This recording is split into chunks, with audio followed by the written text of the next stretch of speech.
the medicine woman. Hi guys, it's Asha Levy Day. This is your medicine woman here.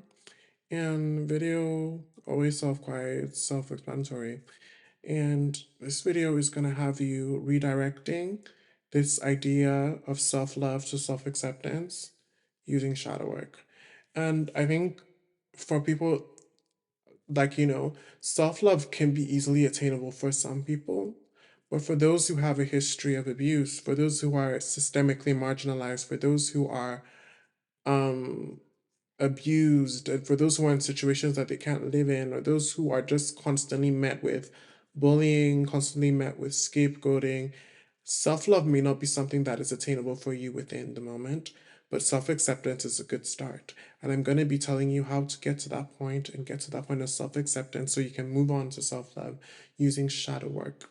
And I hope that this is helpful and I hope that this works out for you. So, this is why self love isn't enough. The risk of toxic positivity ruining your life is so rampant.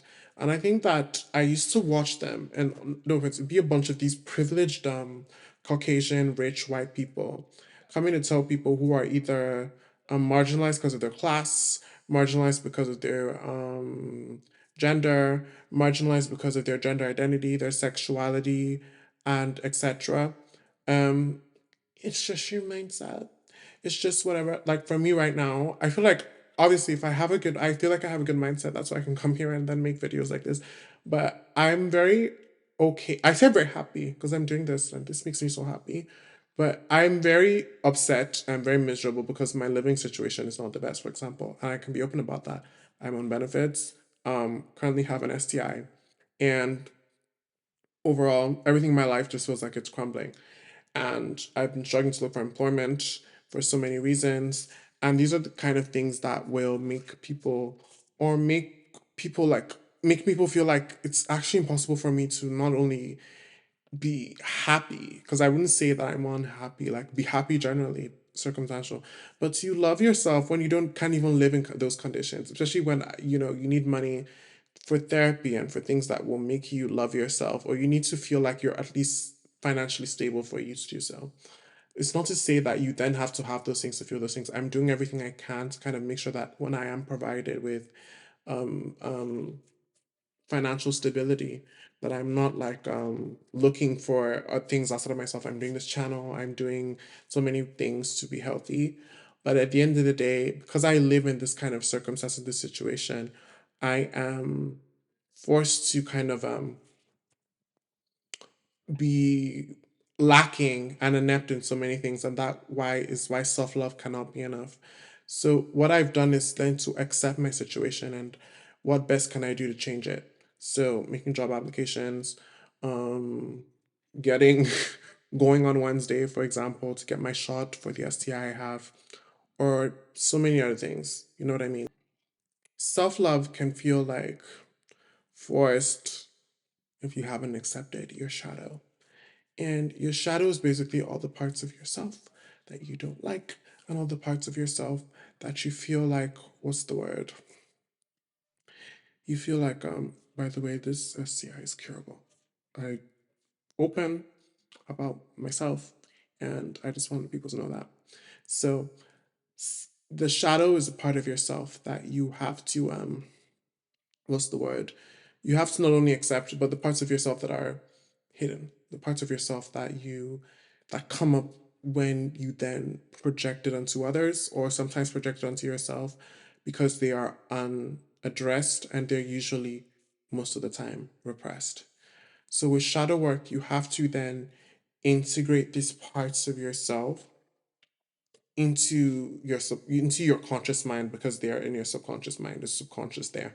And you can do this by understanding your triggers, your fears, and your negative patterns.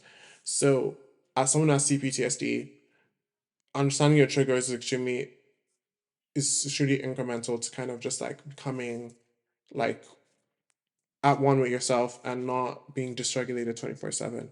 For many people, it could be identity based triggers. It's why, for example, this is very backwards, but I've always had this opinion because I'm a queer person. A lot of people who are like, and I noticed this, I know the difference because I've gone through a lot of queer phobia. And I know when someone is just casually homophobic, transphobic, whatever. And I know when it's this person is gay, this person is fighting things and whatever. I can tell the difference. And it's because it is very so clearly hard that they're projecting onto this person, because it's like people who make hours and videos of content and whatever, it's very clear that they are struggling with that. And when you start, and for so many people, it could be certain people, for example, when they see a black person and they see a black person fully accept their features, their skin, their hair, and they just have a problem with it. It could be things like that. It could be things when you, and it comes out usually in other people.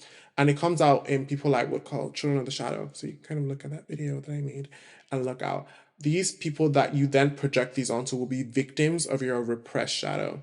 And sometimes you could also do it to yourself if you're a child of the shadow sometimes, who will then punish yourself because of other people's projections, or you projecting onto yourself that you are unworthy, that you don't matter, that you're not important, or that other person is not, because of a reflection of what you truly feel about yourself.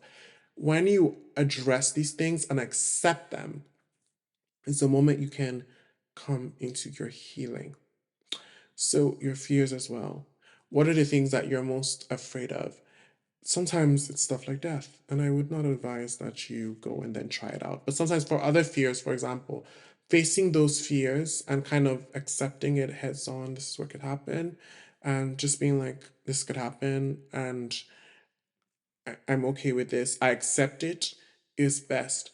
And before negative patterns. So, what are the negative patterns that you think of yourself, you think of others? A drag queen, Courtney Act, I'm always going to quote her because Bible, she was like, usually, the more critical you are of others, the more likely you will be critical of yourself. And it's so real because the more likely you are critical of others, the more likely you are being oh, sorry, the more likely you are critical of others, the more likely you pick out your own insecurities, the more likely, like, for example, people who usually hate, have a hatred for others, the specific thing, maybe they just hate, they pick on people for their own hair, like they are so worried about their hair being perfect because they hate themselves. And usually they it's from fear, and it's something, maybe not even hair, maybe it's skin. Maybe a woman who bleaches her skin, for example, she's just a dark skinned person. So if she wasn't so critical of others, most likely maybe she won't have picked up that thing and destroyed her skin. It's things like that. So overall, getting to that point where you can actively probably have, you may probably have a better comparison. My brain is just foggy today. Overall, if you get to that point where you see other people with a kinder eye, most likely you will have a kinder eye for yourself. So these are the best ways I feel you can use shadow work for self-acceptance. So acknowledging your flaws and past mistakes without judgment. They have happened, they are in the past, and they were meant to happen because you've done it. And there's no way you can undo it. So that means it was meant to happen. So you accept them and you understand that they make you who you are. You are not the same person without them. Anyone who will make you feel like shit or destroy you for those things. And sometimes I can accept certain flaws or certain things people have done in their past. They're not meant to be in your life, and that's okay. That's what happens when we force things that aren't supposed to be there, force people that aren't supposed to be in our lives. So if you kind of acknowledge those flaws and find people who love you with those flaws and accept you for those flaws, those are the people you're supposed to be around. Meanwhile, the people who cannot accept you or could not love you for what you are without judging you are not the people you are supposed to be around. And you can kind of live in that truth. So I would say the first one is identifying negative patterns and ask what they're trying to teach you. Sometimes, for example, sometimes children can be, this is why children of the shadow are important, but children generally are children of the shadow because um adults project their own shadow onto these children. So really ask yourself, why does this behavior upset me? Is it valid, and is it something that is worth my scrutiny?